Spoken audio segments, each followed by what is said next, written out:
Birodar, uyingdan chiq. Shahardan tashqariga chiq. Atrofingdagi narsalarga qara, tomosha qil, fikr qil. Toqqa ko'tarilda. Baland toqqa ko'tarilda uzoqqa nazaring tikib tur. Yozilasan. Kenglik insonning qalbini yozadi. Daryoda bo'yga kelganda suvning oqishiga uzoq tikilib tur. Sharqirashiga uzoq quloq tutib tur. Zilov suvdan to'yib ich.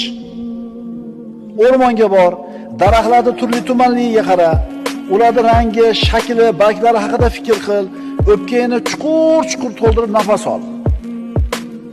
Shunda ruhing qushdek yengil bo'lib qolganini ko'rasan. O'zingni erkin his qilasan.